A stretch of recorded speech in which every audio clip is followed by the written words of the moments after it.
Let's see how is Declan taking this. I'm not feeling it. I'm not feeling it. Declan Bellamy and his little artist cottage. Besides being our local artist, he is also a sweet soul, but very unlucky in love. So let's see if we can change that as his story unfolds. It is Monday evening and about 4 p.m. and Declan is upstairs. He's sitting in his little cozy new cottage done in a color scheme, and we actually used this color scheme for this house. And this house, full credit, was created for me for the Jessa channel by Nathan. Hi Nathan. He did a wonderful job. He made this house, originally did this house design in The Sims 3. And this is the Sims 2 version of it. I loved it so much I asked him to make it for me, and he did. So thank you, Nathan. Now, Declan missed the welcome wagon because he's a good guy and he went to work, and he also got a promotion today. But that means that we are free to throw a house party tonight and invite over Marcella Mason. Who's Marcella Mason? Declan's next door neighbor and ne'er-do-well Marcella Mason is responsible for the accidental manslaughter by fire of her well, he was her boyfriend at the time. He's ex now because he's dead. Anyway, she's over here. She's a criminal. She launders money. She is currently building a secret room to hide her new laundering activities behind. So she's going to be coming over today, as well as, well, let's see, house party. Yay. So I'll do it this way, but that means some of the people might not show up, but we'll just invite a number of people and then we'll get to cooking some snacks. So let's see. Marcella, are you home at 4 p.m. on a Monday? It's a perfect time for a party. So, Dr. Bindlewick could definitely use some cheering up. He's had a very rough time of it recently, having had, not one, but 2 breakdowns, one in the middle of the street and one at the wedding. At a wedding where he kissed the bride liberally, and he's not the groom. Let's go down and greet our guests. So this over here, I'll give you a roll call of who these people are really quickly. This is Adnis Romany. He lives in the Romany caravans back here. This is Marcella, who Declan has had, well, she's tried very hard to either date him or pickpocket him, or both, preferably. This is Claire. You can see that she is just come along on her first trimester. And the father is Dr. Bindlewick Quist, who, as I said, is having some emotional challenges right now. Pearl is, as you can see, head down. She's a little sad right now. And then this is Davy Porter. So let's go down and meet the guests. Let's meet the guests. And, and immediately a little group starts. Hangout time. He walks by, Doctor. And he immediately starts out by asking her,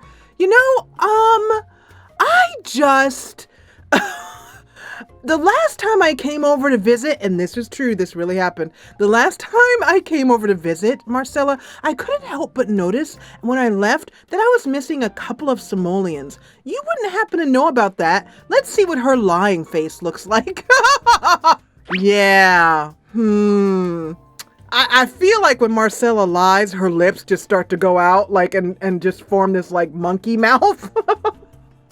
And it just gets, like, more and more monkeyish.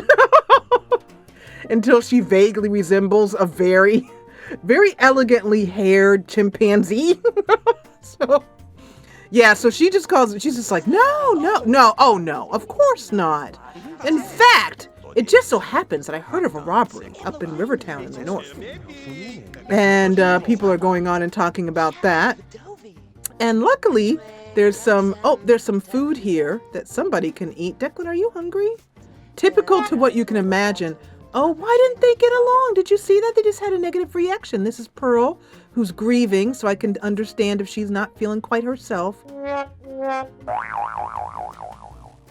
Having finally gotten some snacks, Pearl has not been eating well because you know what grief does to the tummy.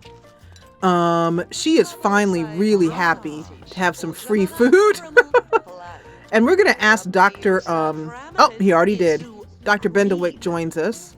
Claire is talking all about her upcoming baby with David, who's like not, as you can see here, not a baby person at all.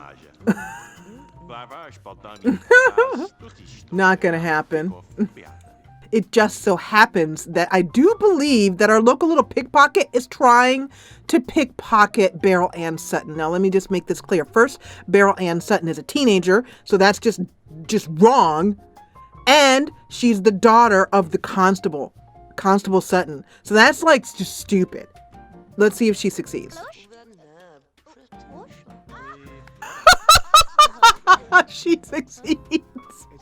Oh my goodness, she just pickpocketed a teenager. And right in time for this is Tallulah Romany Chesterton. That's a whole lot of name, but it basically means that she is the sister of this Sim, Agnes Romany, his mother's sister, his aunt. And she walks in on this, and we will remember that when we play the orphanage. And she has definitely taken a look at this situation and that face. I mean, yeah, she just looks like, I cannot believe what I just saw. But it looks very much like this poor girl. And this is Beryl. Look at her face. She's like, but I really admire, look, I think she might actually admire Marcella. Admire her a little bit. And Marcella's face, victory. So here's the deal. Why don't you not pick any more pockets at this party? That would be awesome. Meanwhile, I think I was going out earlier to put out some tunes and get some dancing going. We could have them dance in this small little cottage, but it's just going to be not a lot of room. And I feel like the best place to dance is right out in the middle of the street. You know what's good for the baby? You know what's good for the baby, Claire? Dancing. Come on out here, girl. Look at her. First out. What'd I say? What did I say? First out. She's like, don't mind. Look at her bust it.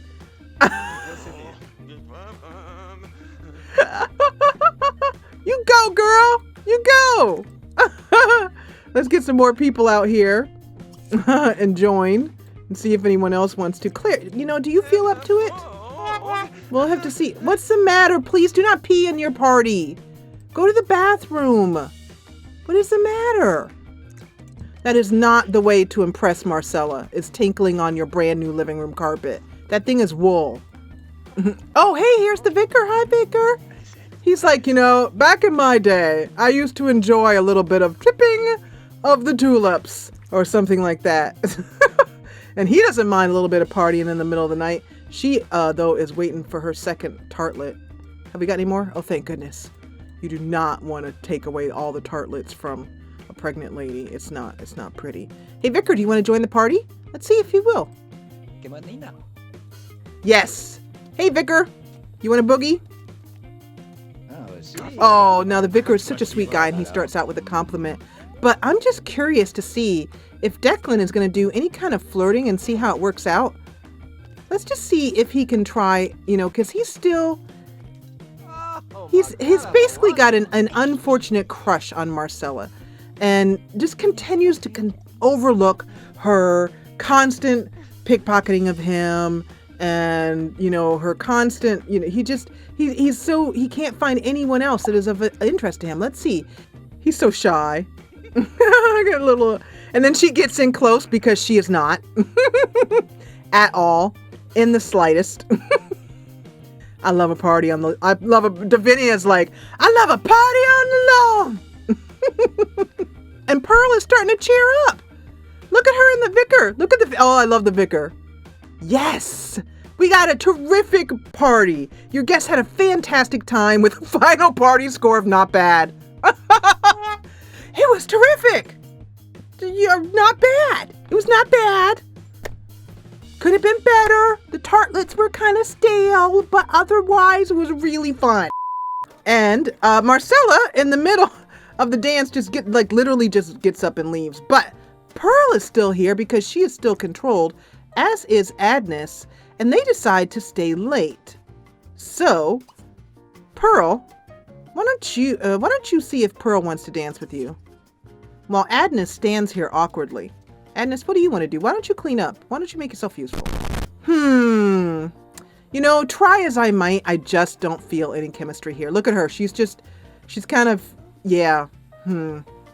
Let's get a look at this. Let's see how is Declan taking this. I'm not feeling it. I'm not feeling it. He's not feeling it. I'm not, basically nobody's feeling it.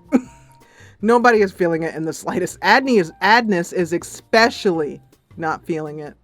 He's so bored. He's just standing in the kitchen in hopes of something interesting happening. And so I'm going to stop controlling him and send him home. Look at him. He's just like, send me home, please. Did you see him look at the camera? Send me home. Just please send me home. I'm so bored. Okay. And the same thing with Pearl here. I'm going to stop controlling them. And then we'll just let the party end naturally. Ah! Who is it? Let's see. Dear boy, dear boy, dear boy, says the vicar. That was a lovely little gathering, and thank you so much for inviting me, even though I was just walking by on my evening walk, which he does do. Most evenings, the vicar loves to walk over the bridge. Sometimes he stops and gives flowers over here to to Emmeline, who lives in the housekeeper's cottage. And he'll walk over the bridge, which you can't see really. There it is.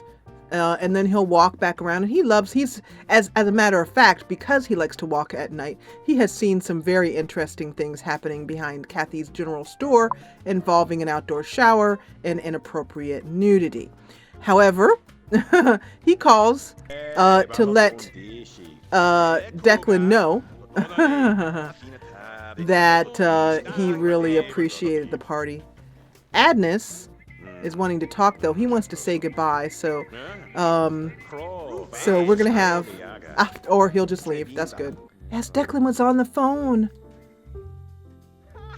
Agnes left, but Pearl came upstairs, and she's really troubled. Her face shows that trouble,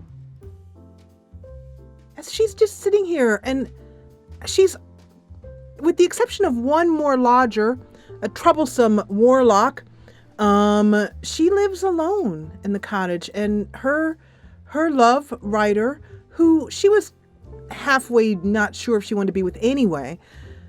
Well, when he was eaten by that cow plant, she just... Whoa, wait, what? What? Wait, what? What? Whoa. Are you carrying Ryder's baby? What? Oh, yeah. We have liftoff, or throwdown. Oh, okay. And that is what she was thinking about. As she comes downstairs, she says, I wonder if he heard it. I wonder if he just heard me sick in his bathroom. She's feeling very uncomfortable about this. She's also thinking, what am I going to do now? I'm pregnant. I'm alone. I have this huge boarding house to run and no money. I'm nothing but a school teacher as far as money is concerned. That makes nothing. How am I going to handle a baby? And as usual, Declan is oblivious to the troubles and concerns of the women around him. Though he does care, he is very, he just needs to learn how to find a real woman in his life. And so with that, we will end our very first night with Declan in his new artist's cottage. I want to thank Nathan again for this wonderful, sweet little cottage. You can actually get this cottage if you are with me on Patreon, on patreon.com/to the Jessa channel. But as always, thank you so much for joining me in Kettle Falls.